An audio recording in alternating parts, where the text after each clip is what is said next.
My friends, welcome to episode 48 of Professor and Dev Play Games. I am Professor Larry, and over there is Anthony. Hey, how's it going? And we are here to talk to you about No Man's Sky, PS4, PS Plus, NX, lots of acronyms here, CD Projekt Red, Deus Ex, got some things we're playing, including No Man's Sky and the Titanfall 2 tech test. And then we'll finish with an off-topic discussion about how young adults in their mid-30s make friends and build community outside of school and work, something that has been cropping up in conversations in my life, so I figured I would talk to Anthony about it today.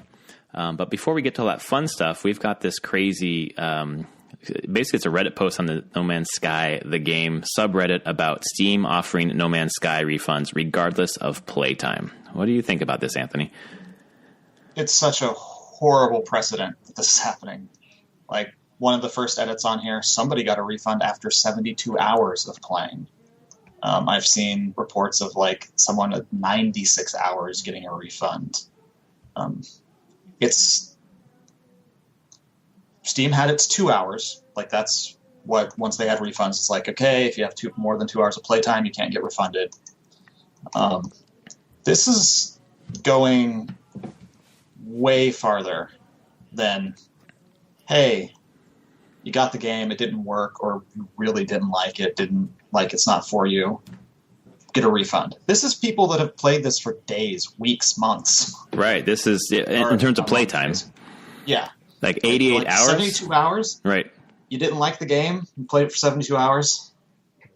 What's wrong with you? Yeah, that's someone who enjoyed the game, played the game, like obviously to get that much playtime.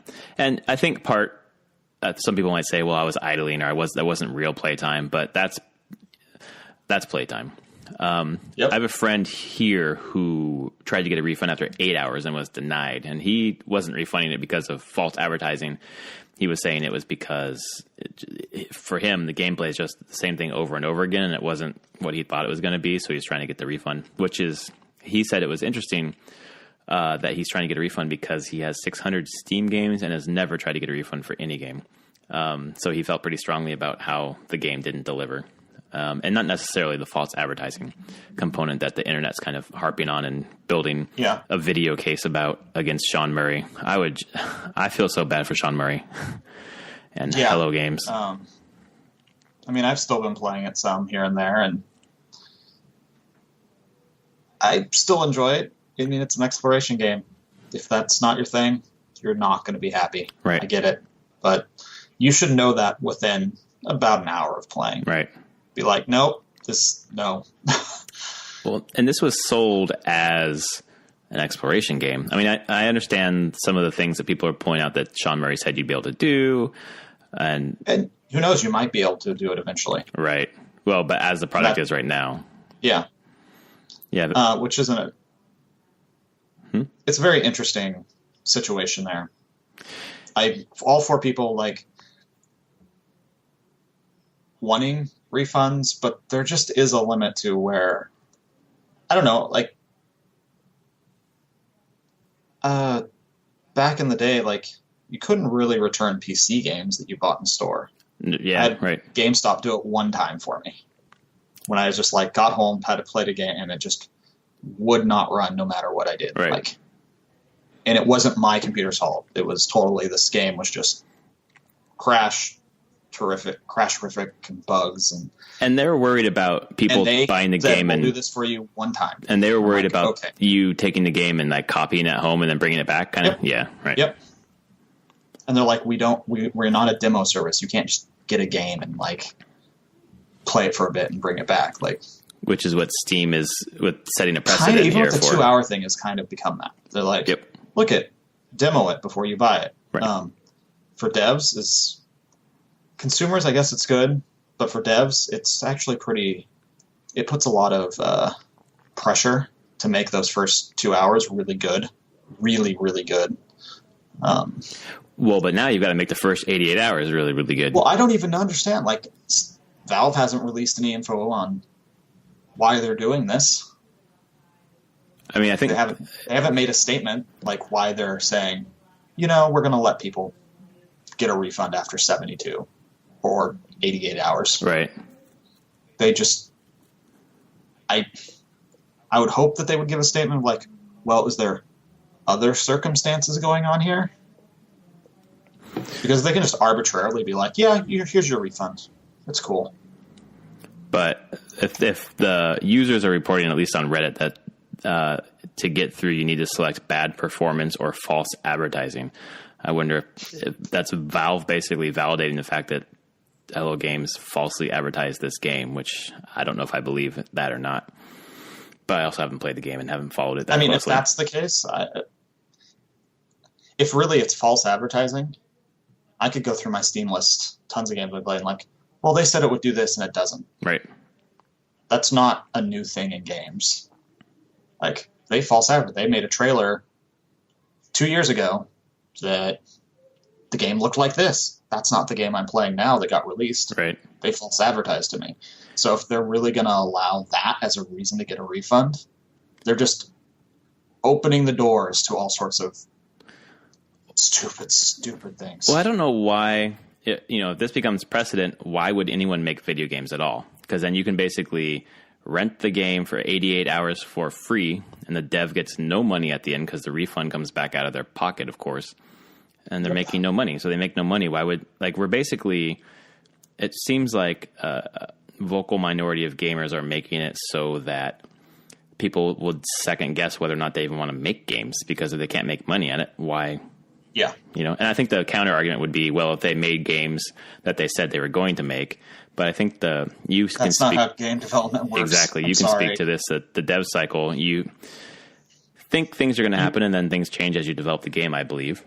Exactly. It can happen for technical reasons. It can happen for things you're like, oh, we're going to do it this way, and then you get into it and you're like, the thing that we said we're going to do is not fun at all. Right. You don't want that. You really don't want that. So here's this. We've tweaked it. We've changed it because this is better. And that's what Sean Murray said several times. Like with the playtesters, they were like that this stuff wasn't fun, so we took it out. Yeah. And it's just that's game development. I wonder how many people are getting refunds and how much money Hello Games is losing and what that means about their next game. And, basically just the hype was so big for this game. People were just like, there's so much hate on the internet for Hello Games and Sean Murray at this point. It's just kind of sad. It is. It does make it hard. You're like, oh, do I want to keep making video games? Do I want to put myself through this? Right. Actually, do you want to be a creator at all? It's not just video games. Yeah, that's true. I don't know. I just feel like, I'm part of, book communities and video game communities, and you don't see the vitriol around book communities as are around video game communities. And it's, you always see the word entitled thrown around. And I think it might be a little different in this case, where if there really was, the advertising for the game really was one thing and the game is a different thing, then I think there's a valid point there. But there are plenty of people who are saying this is what I thought I was getting, including you, I think. Yeah. The game is delivering what I thought it would be. I don't see it in books as much. I see it in movies. Oh, TV. Yeah, you're right. Yeah. Movies especially. Just as bad. Yep. Yeah, so I worry about the precedent as well. And it just feels fundamentally unfair, and I really hate that when things feel unfair, where if you play for 10 hours and you thought that this feature was going to be, behind the 10-hour wall or whatever, and it wasn't, I can kind of understand that. But once you've gotten, it's hard to set an arbitrary timeline, but 72 hours, yeah, you've obviously enjoyed the game immensely. I haven't played a game for 72 hours that I hated or didn't like. And honestly, the only game I've ever played that long was Team Fortress 2 and Witcher 3 at this point, or maybe Diablo 2 as well. Games that I absolutely loved. Think of Witcher 3 if you had gotten over 100 hours in there and you're like, they told me that there would be like these epic romance options, but really there's only, that's the only one that actually has like significant amount of like romance content. I deserve a refund. They told me wrong. Well, that thought process is exactly what I have when I romanced Triss, and I found out that later there's no more endgame content for Triss, and I was like, that kind of sucks, but I wasn't like, damn, I'm entitled to my money back because of this one thing. The game was amazing. And, I don't think you can say No Man's Sky is as amazing as The Witcher. I don't think anyone would put them in the same category, but it is what it is. And I feel like for the people who are really upset are the people who like poured over every single word, perhaps, that was said about this game by by Hello Games or Sean Murray. And, I don't think that they read into what he said, but I think that he maybe was just kind of thinking out loud at some points and probably shouldn't have. I mean, that is the hard thing about anytime you're interfacing with the public about something that's not out and they can't see. You want to tell them what the game is and what you want it to be, but it's so easy to make people feel like, well, that's what's going to be in it in the end. Right. Controlling message is really hard in video game, and honestly, any creative media. Yeah, and especially when so many users are kind of pouring over your words, and it kind of builds up this thing. It's not neither negative or positive. It is what it is. But there is definitely a side that you want to protect consumers from fraud. And I think elevating this to the level of fraud maybe diminishes the fact when there actually is fraud. Like Payday 2 on the consoles, for example, where all those promised updates never came. And there wasn't this mass vitriol. I mean, there is vitriol against those developers, but I didn't see people en masse trying to get all their money back. Or if they did, it didn't work. I don't know. It just seems like we're on a witch hunt right now. Yeah. I think you brought it up. I mean, there feels to be like a lot of fan entitlement in creative media now. Yeah. Like, it's not... There's always that give and take between the audience and the artist and what they want to make and what the artist wants to make and how the audience is going to receive it and what they want. And it's usually a balancing act to be done there. Sometimes artists are like, nope, I'm just making this. I don't care what you guys think. Yep, buy it or not. More respect to them, too. Well, I think I misspoke earlier when I said that it doesn't happen in the book community. It definitely has happened in the George R. R. Martin community, where people are like, "Why are you going to all these conferences and doing all this stuff when you should be writing the next book?" And Neil Gaiman said he's not your bitch, and he's like, "I do what I do. Like, it'll be out when it's out." Yeah. So I mean, it's not a new thing. Finding again the fun of internet and people forming communities around it. You get vocal minorities that are very, very loud now. And it makes it hard. You're like, do I want to create things for the public? Or do you want to say anything about what you're creating? Just put it out. And how do you do that with like a new IP? You have to advertise it and let people know what you're making. And it would make me very wary. It's a hard, very hard thing. I'll have some fun with that. The game I'm currently contracting doing, we're going to be doing early access in a few months. Oh, cool. So you're not the community manager, are you? There is no community manager. There's 5 of us. Oh. So we're all going to be probably helping with this process. I wish you luck. So, yeah, but it's a whole thing of like, well, if we're going to put it out in early access, we got to start getting it, telling the world about this game. Right. How do we do that? What's our marketing plan? What do we want to say the game? Like, early access is hard because we're like, well, we want to be in early access so that we can start getting actual player feedback, significant amounts of it. But we're like, well, we should also tell people like a roadmap and what we have planned for the final product. But then you're like, do we want to commit to these things? Because we could get feedback that's like, oh, that thing for the final product, no one wants that. So let's put our efforts someplace else. Well, and in some ways, but we've already said that this is what the final game would be. It's like, well, it's that, not that anymore. Add this. It's hard to know what you should say. Well, it sounds like, in a way, that's some of the feedback that Hello Games got. So, doing normal game development, and they changed some things, but I think the game development space, or at least the player feedback space, has changed a little bit since Joe Danger and Joe Danger 2, and there wasn't as much expectation for those games. No. So. Yeah. Oh, we'll see. I have a feeling this refund stuff is going to play out over the next week and a half. Yeah. I would expect that Valve will say something at some point. Yeah, I wonder what they are going to say. Like, well, we've processed these refunds, so there was a reason why. I don't know. But now, I feel like they might start doing that on a case-by-case basis, and then once everyone jumps on Reddit, it becomes like just thousands of these refunds, and maybe they wouldn't have if they had thousands at the beginning, but now they're kind of stuck.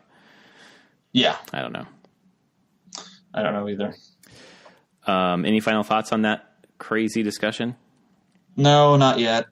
I'll just go sob into my pillow as a developer. All right. Well, when we come back from the break and Anthony is done sobbing, we're going to come back with the news, starting with some PlayStation news. So we will be right back. Stay right there. All right.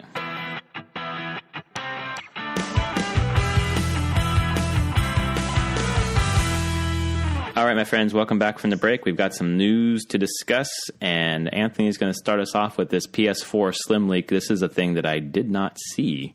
Hopefully, the videos are come up and get pulled down, which means they're real, all the right? time. Most likely, yeah.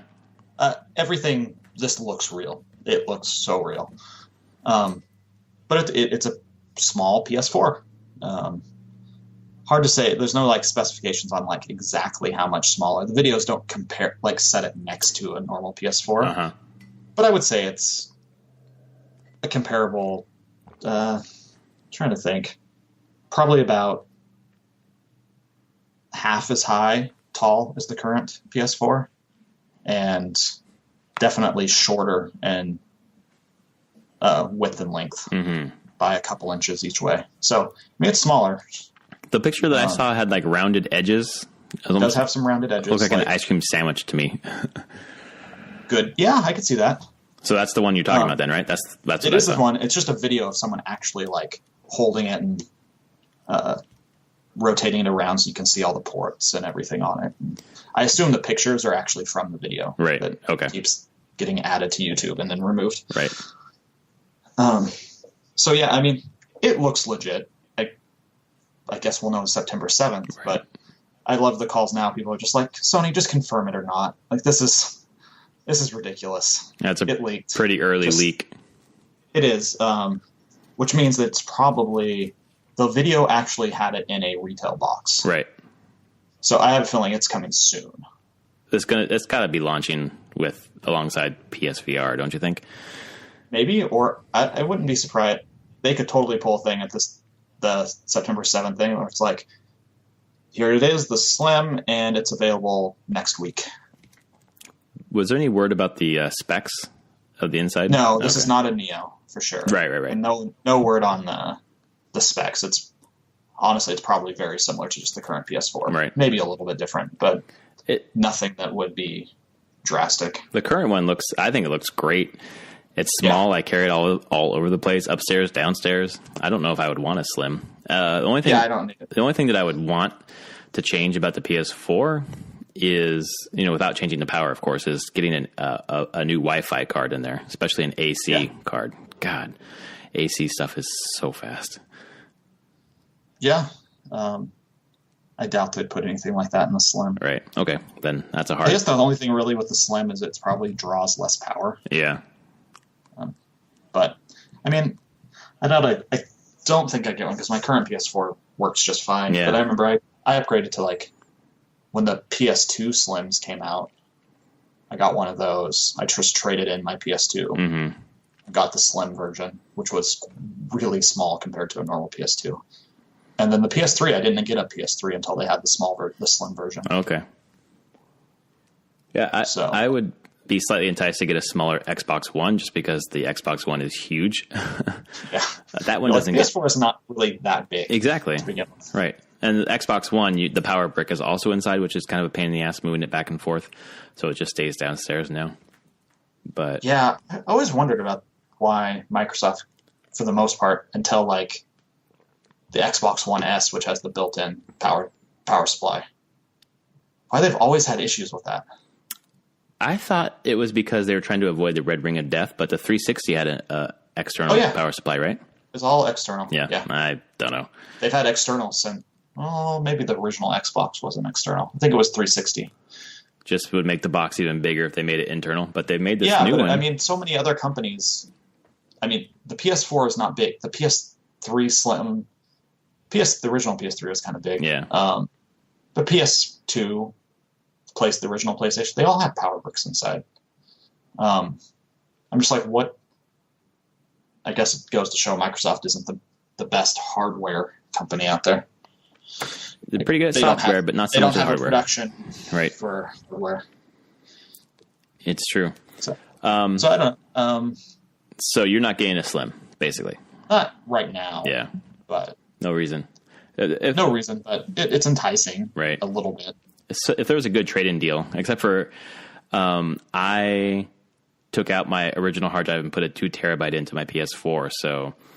And I'm using that old 500 gigabyte hard drive in something else now. So I couldn't trade it straight across, basically. Yeah. Unless they didn't open it up and look at the hard drive, but I wouldn't do that.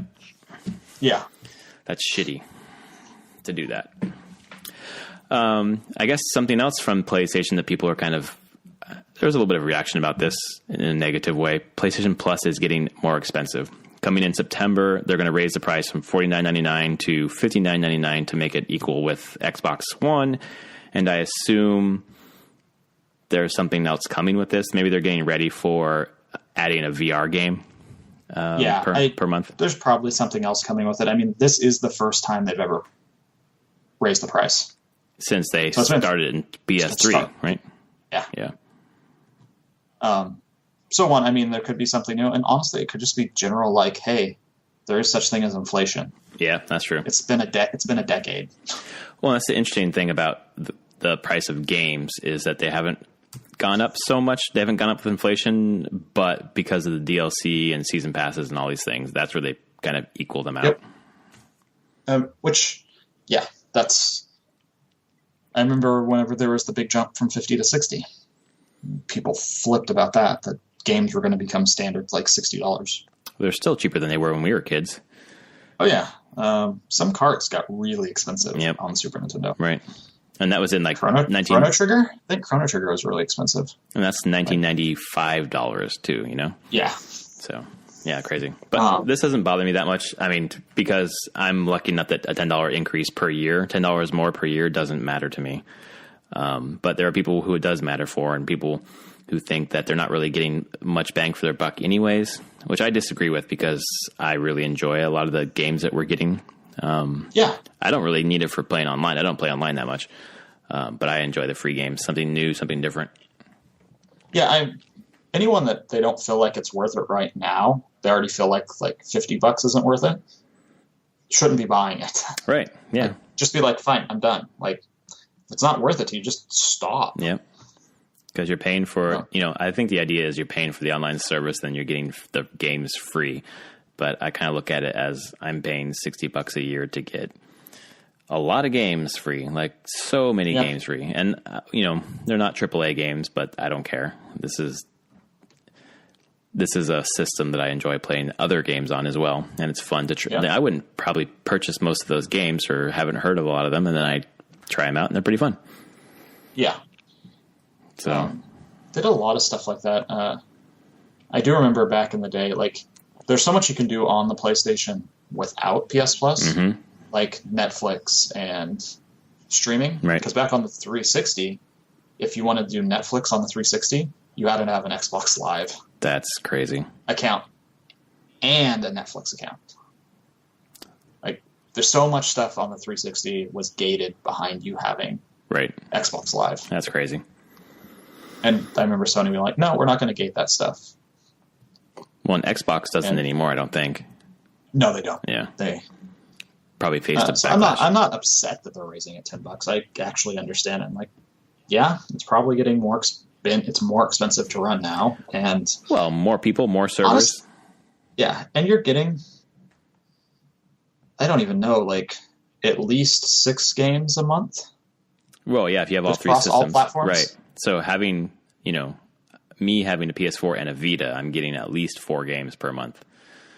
Yeah, and like you said, they're not AAA $60 games, but that's every month. It adds up. It sure does. And if you're the type of person who likes to try those kind of games, it feels like a value for you. But if you're someone who never downloads any of those games because you are turning up your nose at, smaller games. You just want to play online. Yeah, exactly. It feels like much less of a value for you, especially when you can play online on the PC for free. You can. I mean, that's the complaint that Xbox Live's had forever. Yep. but it's just for them, it's the cost of doing business and running the specific back-end service for these consoles. Right. PC is, for the most part, a lot of the online games you can run your own servers, or if you don't, like, a lot of them just use through Steam Valve service. So it's a give and take. But I don't know. I'm not upset by a price increase. I just hope it means we're going to get a VR game a month, but not even a game, but like an experience. I wouldn't be surprised. Just because they want to push that a bit more and they want to give people the ability to try out different experiences. Oh, and it's important for VR. Right.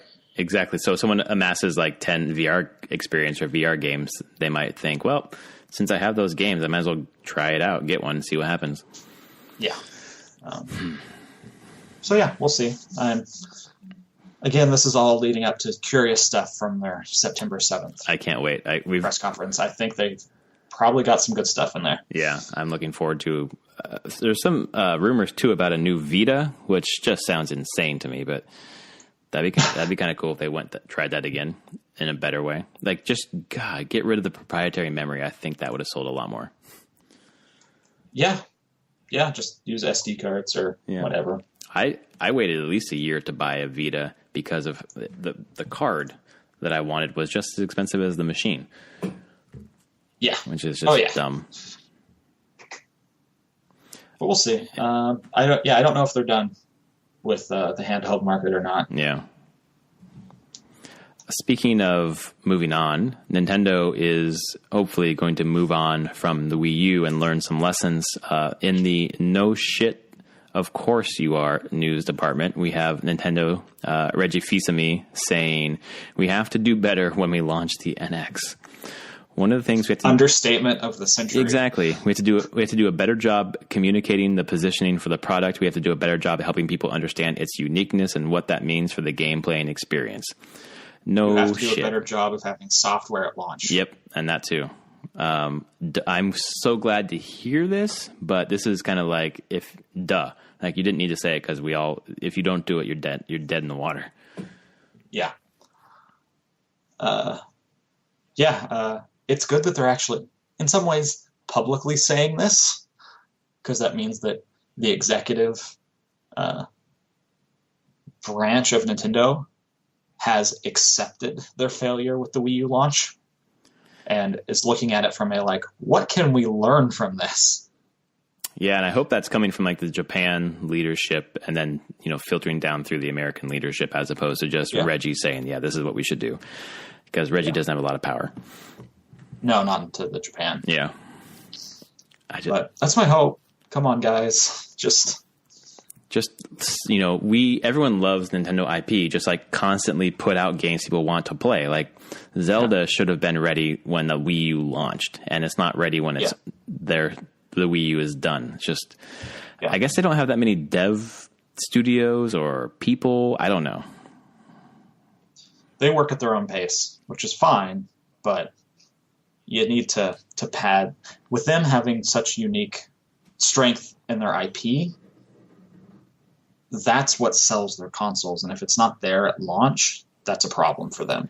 Well, I feel like you mentioned the word pad. To pad out their kind of bigger releases, why not make another 2D Metroid? Why not fund another 2D Mario Kart? Not Mario Kart, Mega Man, or make Super Mario Brothers 4. Like make a sequel, quote unquote, to Mario Brothers 3 or Super Mario World. And like people would go ape shit over that, and because we're buying indie games that are emulating those kinds of, throwing back to those kind of gaming experiences that we, the gaming average gamer is in his 30s now, basically. And I say his because I think the average gamer is on the consoles is a guy. Maybe that changed. Maybe it's women now. It's hard to say. The stats get really weird because you need to figure out, are they including, when they say the demographics for gamers, are they including PC, console, mobile? Right. Like mobile is more women. Right. It's like 60% women, 40% men. Mm-hmm. Consoles, as far as I know, at least from like a year ago, it's still male, but less than it had been previously. Mm-hmm. Like I think it's more like 60-40 the other way. And PC is dominated by min. But I just feel like indies have come so far, like, you know, in the 8-bit and 16-bit space, emulating all those old games that we grew up playing, that basically putting out Nintendo games that aren't Nintendo games. Like, Nintendo could have done a small project like that, and I just don't know why they didn't. I don't know. Part of me feels like they were so still stuck in the, like, we had the Wii, it was super successful, let's just follow that up. Right. Whoops. Seems like the way every popular console maker goes. So we'll see. So see if Sony flounders at the end of this cycle. Probably not. Let's Nintendo or Microsoft kind of swoop in because, What does Nintendo have to say, and I'm assuming it's next month, to get you to jump on that NX bandwagon?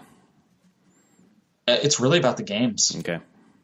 It's going to fully come down to games. It has hardware. I don't really care about the hardware that much. Like, I want something that's easy to play. I don't want a Wii U controller.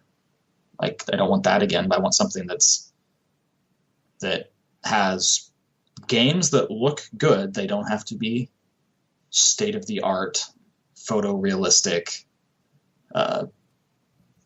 things that I see like on PC. I'm just like, give me Zelda, give me Mario, give me Metroid, give me the games I really want to play on a Nintendo platform. Right. Yep.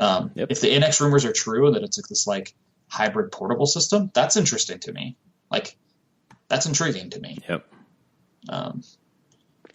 But that's not the seller for a Nintendo console for me. It's the it's the software.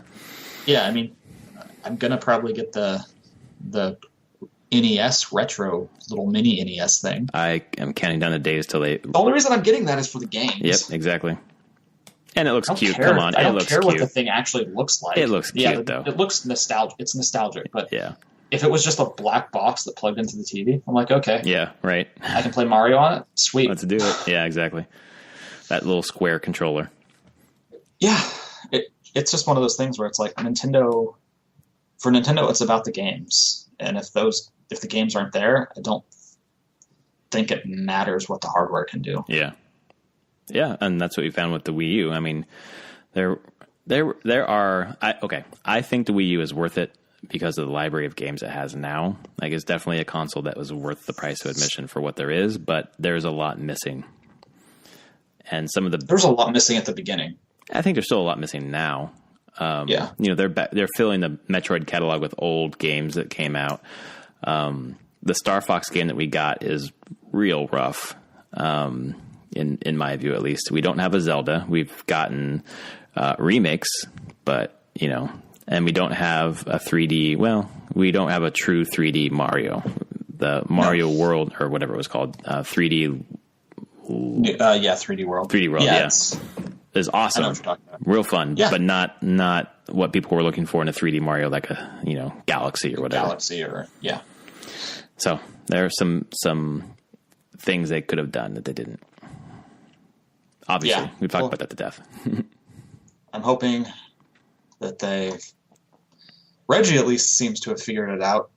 I hope that means everyone else did too, because if the NX, okay, so what I need to hear is games, of course. I need to hear something about a unified online identity so that the games I purchased on the Wii U can either transfer over digitally or, I mean, I don't know what's going to come over from the Wii U, but I need to know that when I buy an NX and someone steals my NX or whatever, especially if it's a portable device, I can get a new one and just re-download my games like I can with PS4 or Xbox. I feel like they're getting close to that. They better. They're behind the 8 ball. They are behind the times. They've always been behind. Yeah. But I mean, with Mitomo and stuff like that, I have my Nintendo ID. Right. So I'm hoping that was just help them get this whole system in place, so that you have just one shared Nintendo account. I hope so. I really do. I like the fact that I can get a new, PS4 eventually, or a new computer, and then just re-download my stuff from Steam or from PSN or whatever. Yep. Anyway, the next news item is something that you dug up on NeoGAF. Want to take that one? Yeah. This is came from CD Projekt Red's quarterly results for Q2 2016. They have their stock jumped after this, and now they're a company worth $1 billion. Wow. So in Q2, they made about $82 million in revenue, and then about just under $35 million in profit. Which for a studio that size, that's really good.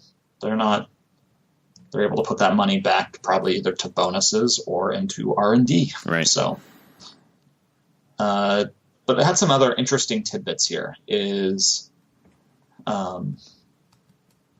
is where good old games Galaxy is working for CD Projekt Red well, like the Good Old Games Galaxy client is, and they've sold more add-ons to The Witcher 3 than the main game itself. So I think that is saying that Hearts of Stone and Blood and Wine combined have sold more than the base game. More than which is really good, actually, because you can't usually expect that only a small, under 30% of base game owners will buy one of those. Right. And probably even less people buy Blood and Wine. So that means the conversion, the attachment rate for those DLCs is really high. I couldn't imagine someone who loved The Witcher not buying those two, because it's just it's another game. Yeah. It's just people might have moved on. Yeah, that's true. More than anything, and they're just not thinking of The Witcher anymore. Right. But that just shows that their expansions did really well for them. Right. It says Galaxy will be used for CD Projekt Red games going forward. So Cyberpunk and Gwent will be using Galaxy stuff for multiplayer, especially for Gwent. They say it will be cross-play supports between PC and PS4 and Xbox, probably. Yeah. I'm surprised that they don't have any plans for mobile Gwent right now. Not at the moment. I can only imagine that will happen at some point if Gwent's successful. Right. I don't see why they wouldn't. I don't either. Hearthstone makes good money on mobile. So I guess it's just probably harder coming from a company that's focused on consoles and PCs to do mobile development. It's a whole different skill set for the most part. Right. And so I just don't feel like they want to commit to it right now. Well, that's probably good that they are not ramping up too much where they can't handle it. They're being thoughtful, which is nice, I guess. Yes. Funny that this game development spending amounts to $3.75 million a quarter. So my question for you about that is, that seems low. Well, it's per quarter, so the size of them, it is kind of low. I wonder if they're going to raise wages, because it's hard to say. I don't know what the wages in Poland are. Yeah. I know they're lower. Right. But they also can get a better, probably what they're being paid lets them live really well. Oh, absolutely. Out of Warsaw. I mean, knowing what I know about Ukraine, having lived there for 2 years, people were able to live pretty well off a really meager salary. So I can only imagine. And these developers, I mean, I've seen some of the salaries out of here because they're trying to court developers. On their job site, they have 104 open positions currently. Right. And they know that they've known for a long time, last couple of years, I've seen that they can't just hire from Eastern Europe and Europe. They're trying to entice people from all over the world to move there and work at their studio. And you can't think to pay an American dev, Canadian dev, Western poorly. European. Yeah, right. Yeah. Standard of living must be part of the pitch. It is. Totally. I mean, their job page years ago really pitched that of tons of benefits, showing you what it would be like living there and what you could expect. So, it's low. Their development per quarter is lower, but they also, have lower wages overall. Yep. It's a cheaper place to develop games. Right. But good for them, man. That's Yeah. You know, That's the interesting thing. So Gwent, the final release is only expected a few months after closed beta. that's pretty good. So they're going to have a That's pretty quick. polished product when they bring it to beta. Yeah. That's really quick. And for them, it's also being distributed in China, Right. which is huge. Well, that's the hugest gaming market at this point, isn't it? China? China's really big. Actually, it might be the biggest. Yeah, I think I read that it was the biggest. Depends on the type of game. Like, China's very picky about their game. Like, online stuff does really well there. Yeah. So Not single player. this, how much they're valued at right now, does that speak to the fact that they're not going to be bought out by a bigger studio? I think it'd be very hard. Okay. There are companies, though, that could still buy them for even that $1 billion. Like an Activision? Activision, EA, Tencent, any of the really big companies. I bet. I'm trying to think of other ones. There's some Chinese companies that have been buying up gaming. Yeah, Tencent is the one. Oh, okay. That they own Riot. They own a stake in Epic Games. They have bought it, and they're huge though. They're 25, 30 times bigger than CD Projekt Red, maybe even bigger. Tencent's huge because they're just a giant conglomerate, and they don't do just games. They do messaging service and news and TV and Right. So, and they also own Riot now and make tons of money on that. So, Yep. So I don't know. I don't think they would be CD Projekt Red would be an easy target anymore. They basically have to want to sell. Yeah, and I wonder if that's even a thing, that they seem to be having fun and they're doing exactly what they want to do. Yeah. And it's working out for everybody. Gamers, them, everybody. Honestly, if anything, like a lot of times selling like this is mostly just to reward long-term employees who own stock So in the much company. stock, right? Or have options. Like, you're like, look you've done so well, we're selling for so much, you get tons of money. Right. That's great. But there's other ways to do that isn't selling the company. They could take profits and do profit sharing based on those options. They can do all sorts of things. Right. So I don't think you're going to hear about them being bought anytime soon. Good. I hope not, because I've only recently been turned on to them, but they seem to know what they're doing. Just leave them alone and let them do it. Yeah. I'm going to buy. I'm not a big fan of Cyberpunk, sci-fi really in general, but I'm buying that game day one based on how much I like. Witcher 3 is, as I keep saying, my favorite game, one of my favorite games of all time. My favorite modern game for sure. Even after having played through most of Mass Effect, still Witcher 3.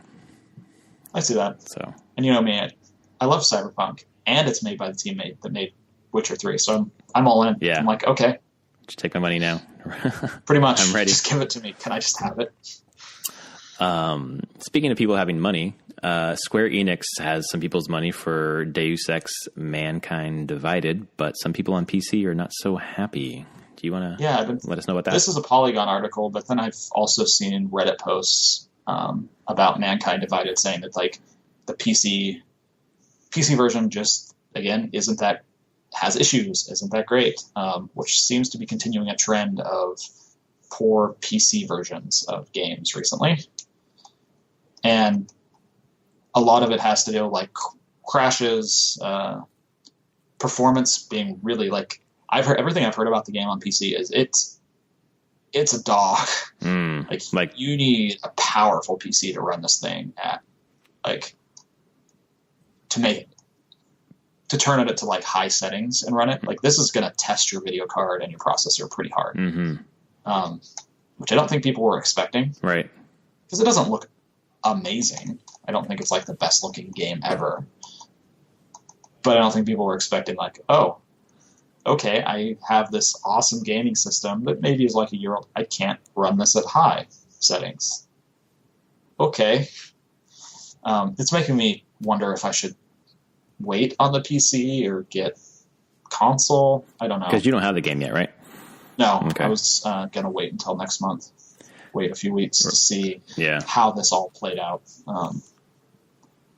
But I mean, the weird thing is this article on Polygon is all based on Steam reviews. People saying like that they're getting random crashes or startup crashes and freezing and hitching and all sorts of stuff. Right.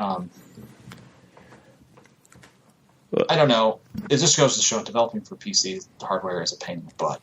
Well, is it so do you think that they developed this for consoles first and kind of ported it over, or it's just because there's so many different configurations for PC? It's just configurations. Because honestly, the current state of a PS4 and an Xbox One are just PCs. Right, that's true. They're really not. Companies don't have to create different versions of their engines to run on these consoles anymore. Right. They have to tie it into the APIs, and sure, they have to decide on like what effect. They can't do the same effects on all the systems because of just architecture. Right. But they're all PCs. They're all x86 processors. They're all AMD processors right now for the consoles. That part, it's the fact that the console is just, what the configuration of a console is. You don't have to guess about that at all. But PC, yeah, they might not have the latest drivers. They might have trying to run it on a system that's below min spec. Right, which is on the user. Which can happen, and with No Man's Sky specifically, like people were trying to run it on the game. They're like, well, that's min spec, but mine's close enough. And it wasn't min spec and like, oh, you can fudge this. It was min spec and if you don't have at least this, there are things that this game is trying to do and call on a code level that your computer just won't be able to do. Right. It will crash. Which makes me wonder if there's stuff in Mankind Divided where they're just doing visual effects and other things. It's like, no, you really have to have this minimum. This isn't a soft minimum requirement. It's hard. Yeah. So the response that people are to this game on PC kind of seems like the response that Arkham Knight was getting. Do you think that they're going to pull this and try to redo it? No. Oh, okay. So maybe I think they've already started patching it. Oh, okay. So maybe not at the level of Arkham Knight then, because that was a shit show. Yeah, I think they're just going to start. They've already done at least one patch on PC, and I would expect that there might be more soon. Again, fixing weird errors for different configurations. Right. Well, I've got my friend here who got this on day one. Just he's in love with the game. He is on PC, but he has a maxed out PC. But he's recommended it to me. Thought I would like it. I have I have Human Revolution Director's Cut on the PC, so I'm going to get through that first. But you should. It looks like a good game. Hopefully they'll fix it for the PC really folks. Excited. Yeah, to play it. I really liked Human Revolution overall, except the boss fights. Mm-hmm. And it sounds like Mankind Divided, they removed boss fights in that way. Cool. Like there isn't boss fights as in you have to fight this guy. It's very much open, free form. A lot of conversation. You can end bosses by just talking to them. I like that. And have you can hack. It allows options right. Basically, which the game's all about. Play it how you want to play. Right. I'm a fan of that, where you can go through and. I think it was Witcher 2 where at the end you can choose to fight the guy or you can talk your way out of the fight and not kill him. And I like a choice like that.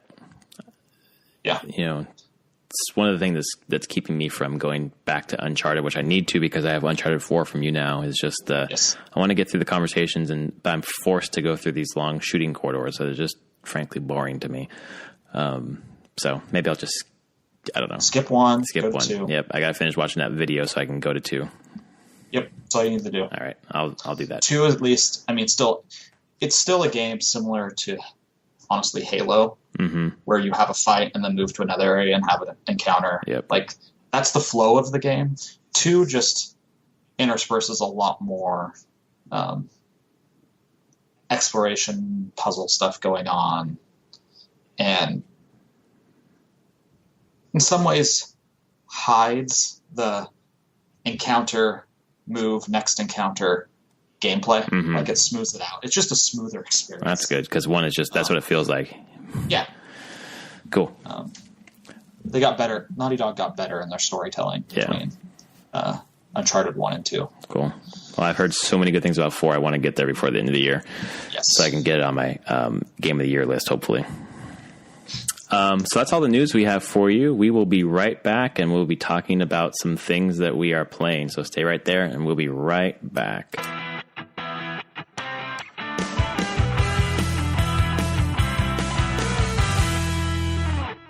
All right. Welcome back from the break, my friends. We are going to talk to you now about real fun stuff, what we've been playing. We're going to start with Anthony. Yeah, so I was gone last weekend. I was camping. So this is kind of covering the last 2-ish weeks. So I played more No Man's Sky before camping. And there was just a patch today, so I hope to play it again today. Or maybe it came out yesterday, the patch. That will let me do what I've been trying to do. I have a stupid bird to scan. It's the last stupid thing on this planet. It's a gorgeous planet. I've been on this planet for hours, scouring it and trying to 100% scan the thing. All I have left is a stupid bird, and scanning birds was the stupidest damn thing the game to me had done. Because you can't. You had to shoot them. Well, shooting them is a pain in the butt to kill them, but I had shot them twice, and they'd fallen, and I can't find the corpse because it's all grassy. Oh. So it's just hidden in the frickin'... I'm like, I have no clue where that fell. Shit. So what's the patch supposed to do that? It makes it much... You can just scan them flying around. Oh, okay. Like, you don't have to be as precise. Right. So you're all I need to do is get in there, go find those birds again. Like, fly around the planet, find the birds, scan it, and I'll 100% this planet. So that trophy's going to pop for you then? Yes. Nice. Which is a Scanner Darkly. Is it really? God, the names of those trophies. That's the name of the first 100% when you first 100% scan. I was like, I have to have this trophy. I think that I would not like this game, but just the name of the trophies alone just is enticing. Maybe when it drops down to $20, my patient gamer's price range. So I've been playing that, and I'm still enjoying it. But that's where I'm at in that game. Like, literally on a planet somewhere. That's very pretty, gorgeous planet. I think I've been there for like 6 hours. But you're not leaving that damn place until you get this thing figured out. Nope. I'm going to get that goddamn bird. That's it. That's my focus in that game right now. That is my goal. I've made it my own personal goal before I decide to leave and go to another planet or another system. Right.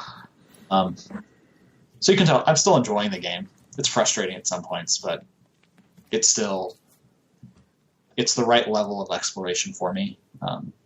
I actually really can't wait. I want them to get the building stuff in. Once it has building, I don't think I'd ever go back to Minecraft or anything. Right, because it's basically Minecraft in space. Yeah, exactly. Fulfill that niche in my life of a game that I can just play and relax to and build and explore. Right. But then after camping, coming back, I don't know why I started playing Diablo 3 on the PC again. Just because of Season 7. I was going to say, is it a new season? It is. That makes sense then. I already have a level 70 Ranger. Jesus. It doesn't take that long. It took me like 4 hours, over 4 hours. Yeah. But you have the season's journey. I'm currently in chapter 3. There's 4 chapters. And as you finish chapters 2, 3, and 4, you get 2 pieces of your class set. They give you a class set. It was just enticing. I don't know why. I'm just like, yep, doing this. Because it's such a great game. Man. It is. I just got right into it. I was like, okay, I guess I'm playing Diablo 3 again. Man, I remember when I had that for PC and then I sold it. I should have kept it. You really should. It's fantastic now. Yeah. Well, I mean, I played on the PS4. The season stuff is really good. Yeah. I really hope that they bring the season stuff to consoles eventually. It's what keeps me coming back overall. Awesome. Because you're just like, oh, let's start fresh again. But you give me reason to start. Like, there's 10 objectives per chapter in the season journey. So it's just do different things. Like, get to this level, kill this monster on this boss on this difficulty, raise your blacksmith level to this. I think the one I just finished last night was like use the Kanai's cube to upgrade an item. I do recommend Kanai's cube is awesome. That's on the console too, isn't it? I've never used it. It's it's Herodra cube. Yeah, there's tons of tons of things you can do. The ability, because the one that you had to use, you can extract legendary powers.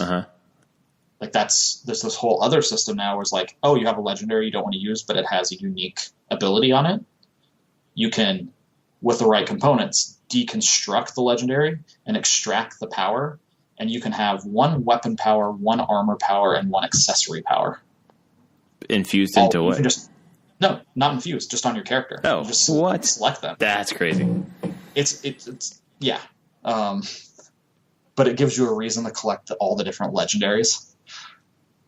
So you can have this like mix and match of different powers. And is it hardcore, or is season hardcore only, or? No. Oh, okay. You can play it hardcore if you want. Yeah. You can make seasonal hardcore character. Right. Because they have ladders for both. Right. It's good. I'm like, it hooked me again. Yeah. I don't know how long I'll continue to play, but yeah. I would like to get through the season journey, get my 6-piece set, and see what to do from there. Right. Man, it reminds me of, I play games for story, I think first and foremost, but games that are just fun, is also just something that is happening for me with the games that I'm playing this week. I went back to Rare Replay. I moved the PS4 upstairs, so I was just downstairs, and it's the Xbox One. Oh, I didn't add Xbox One, and now the Wii U. Now that I have the Wii U back, should have added Mario Kart to my list. I'll write that down. But I was kind of scrolling through the Xbox, like what do I want to play, and just popped over to Rare Replay because having gotten the Wii U back, there's just older games. Not older games, but games I grew up with. Wanted to try a few of those. And I didn't realize before, I've had Rare Replay for about a year, but I really only played Viva Pinata and Battletoads. I went through and beat Battletoads. But I started playing some of the other games, and I realized there's like a challenge mode. I think it's called Snapshot, where every single game in the collection, you basically get a 10 gamer score for beating one challenge, and there's 5 per game. But it's almost like the NES remix, where they take just a slice of the game, almost what you're talking about with Diablo 3, and do this challenge, beat it in this way, get this many points. And man, is that fun. It's just like an arcadey kind of challenge. And, there's no story to any of these games, for the most part, especially the older games. But it's just fun gameplay loops, just fun. Yeah. And sometimes that's all you need. Yeah, which is real nice. So I'd been playing that, went back and finished. You get an achievement for basically beating all of the levels of Battletoads. So I went back and beat. Remember when you played Battletoads as a kid and you went to you got to the speeder bike level? Yeah. Remember that nightmare? Did you ever beat that for real? No. Okay, yeah, me neither. But this game, Rare Replay with at least the NES games, maybe the Super Nintendo games too, I can't remember exactly. But there's a rewind button. So when you're playing and you do something, you die, you hold right trigger and it rewinds, and you get to try that, do it again, keep rewinding until you get past that part. So it allows you to beat that part. So that was nice. And then I got to the level after that, which I had never, ever seen before, which was like this weird ice level, which was also really difficult. Can't believe how difficult that game was, even with the ability to rewind. But finally beat all the levels of Battletoads, got the achievement. I was pretty happy. More power to you, because, I don't know how many people have seen much of that game. Yeah. The game is just hard. Yep. You get so freaking hard. Who got past the speeder bike level back when we were kids, like without any cheats or anything? Like, I seriously don't understand how they did it. But Rare Replay gives you the ability to do it. And that's good, because there's more to the game, and it allows you to see levels and have experiences with, I like Battletoads well enough, but I just never got past that. So it's nice to be able to do that. So Rare Replay, if you are a fan of old games, if you can get a hold of Rare Replay somehow, is it only on Xbox One or is it on PC now? I don't know. I think still only Xbox One. Oh, okay. Hopefully one day it comes to PC, because it is a gem. It is. I wanted to go back to it too, because listening to a podcast recently about one guy talking about playing the Mega Man Legacy Collection and how they remixed the levels to make different challenges. Just that challenge mode is like really addicting to me. So that was fun to play. Other thing I picked up on Xbox One and played some more of was Red Dead Redemption. Got through about 3 or 4 more story missions. I was a little confused for a while how you pick up the story missions, and then I finally realized when you see the letter on the map of the person's first name, they have something for you. Some sort of, story mission. So I finally started going to the letters on the map, and I progressed with the story, because I was just doing like bounties and things because I didn't know how the hell I was supposed to pick up the next quest, basically. Then I figured it out. People talk about it being like one of the best games of all time, and I'm not there yet. It's kind of boring. Okay. I'm trying to get into it. I'm really, really trying to get into it. You played and beat that game, didn't you? Never beat it. Okay. Played it. Like most of the Rockstar GTA open world games like that. Mm-hmm. At some point, I just kind of peter out. Yeah. I thought it was good for the time. I mean, it's been a long time. It's like 2010. Yeah, 6 years ago. Yeah. I don't really remember a ton, really. I don't even remember where I stopped. It just kind of... I think I got sidetracked just wandering around. And then, yeah. I know, yeah. Like you, a lot of people really like the game a ton. I don't think it's bad at all. It's a good game. No, it's not. It's not bad. It's not ever... It's nowhere in my top game list. Right. Yeah, I mean, so my gaming goals for this year are to get through the Uncharted collection, finish Red Dead, and finish Mass Effect.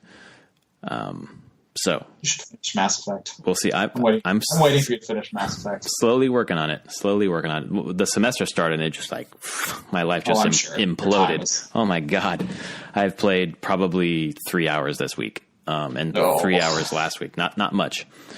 Yeah. Last thing I played, and that was today, was the Titanfall 2 tech test.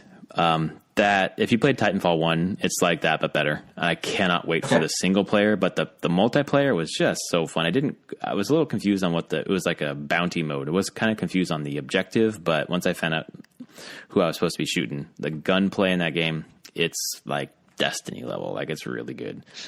I should hope.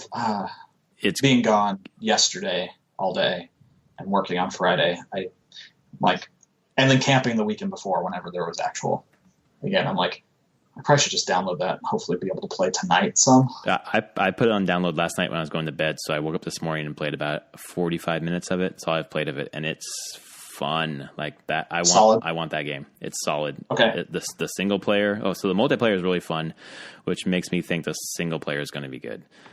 Yeah. It could. At least we'll play well. It'll play well. The mechanics are real smooth. And hopefully the story's good. Yes, the movement's good, the gunplay is good, the variety, as a pilot, and then piloting as a pilot without the Titan, and then having the Titan come down, and I can see myself playing a lot of hours of multiplayer. And if they have a solid 6 hour, 8 hour single player, I will buy that first day. All right, and that's what I've been playing. That's it. Awesome. Any comments on what I've been playing, or any last comments on what you're playing? No. Sounds really good. Cool. Yeah, it's fun. When we get back from the break, we will finish talking about building community in your 30s, which is surprisingly difficult. So we'll be right back.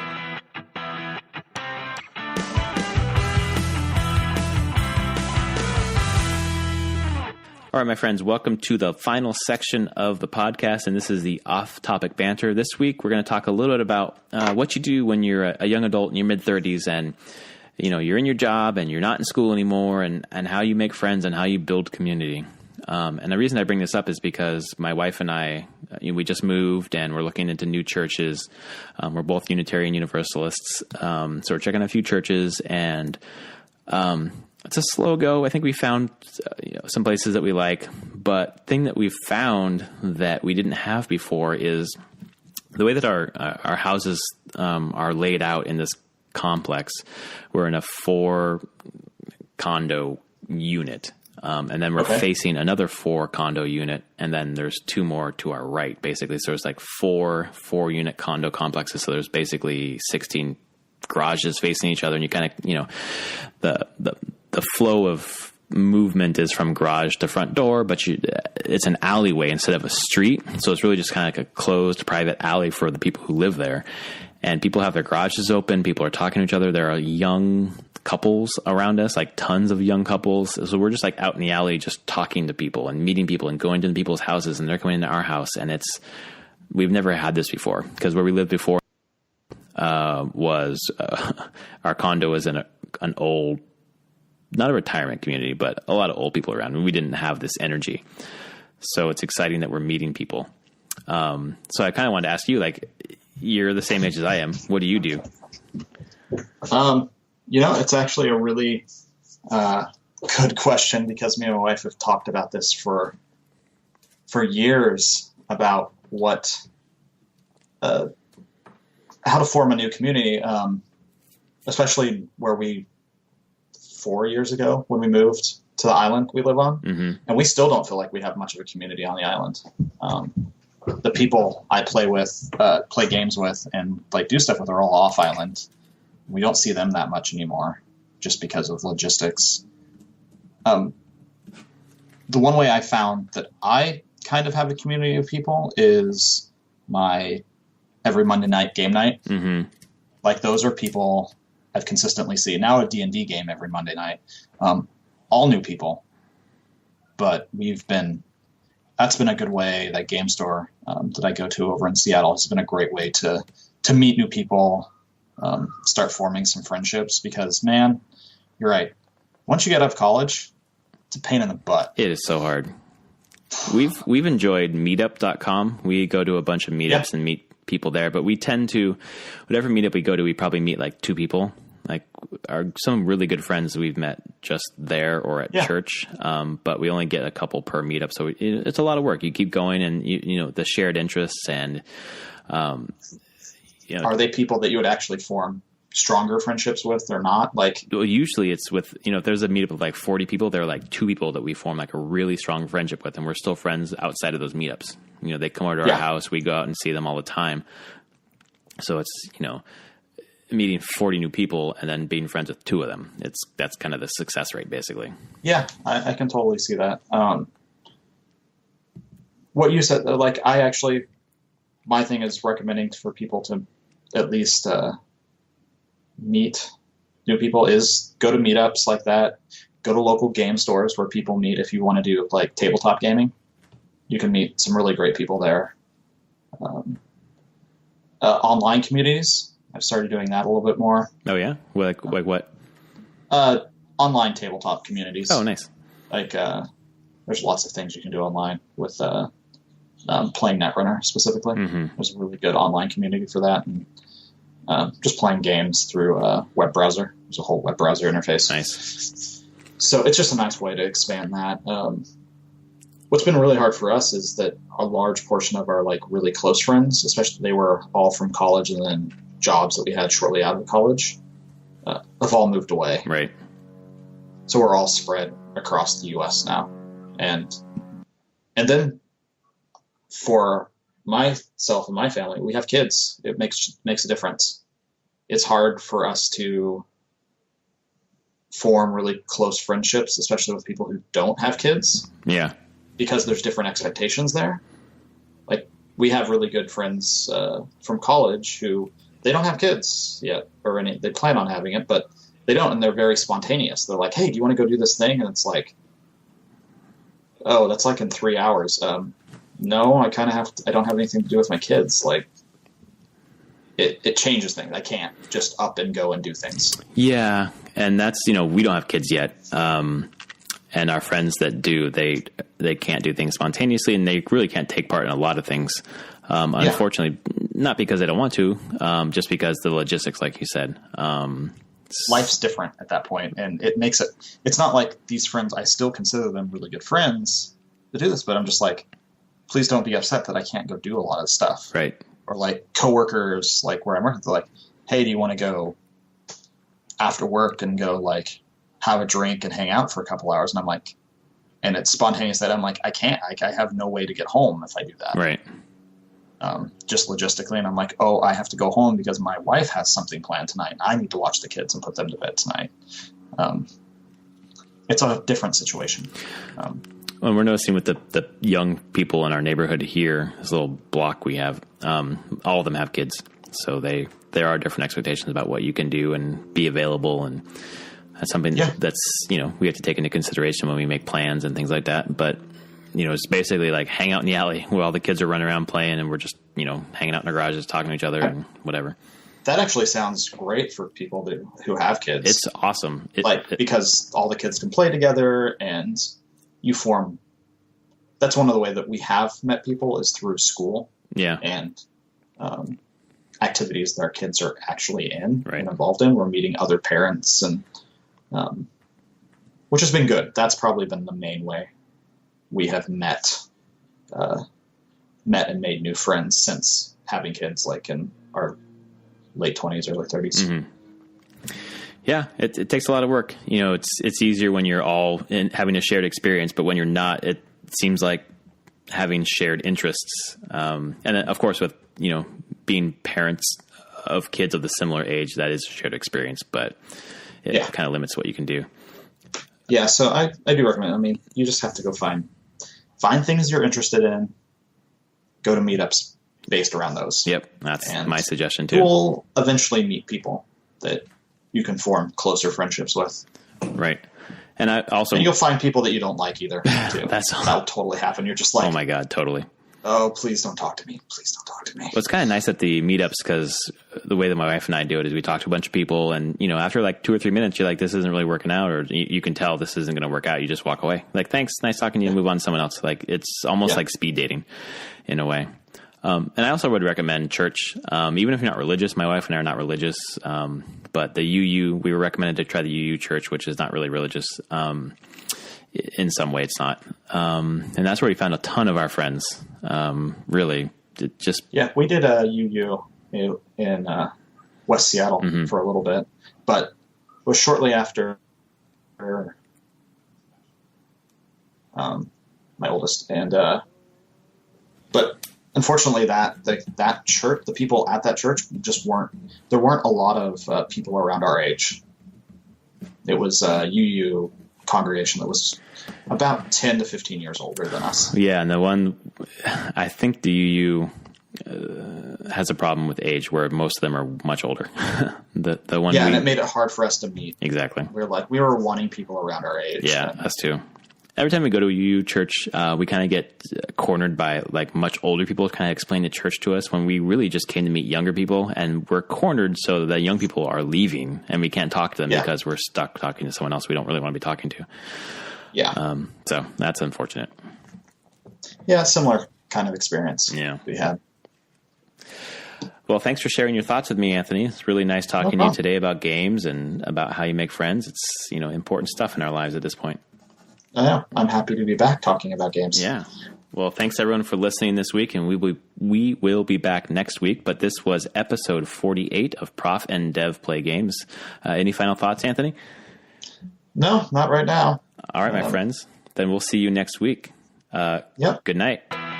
Good night.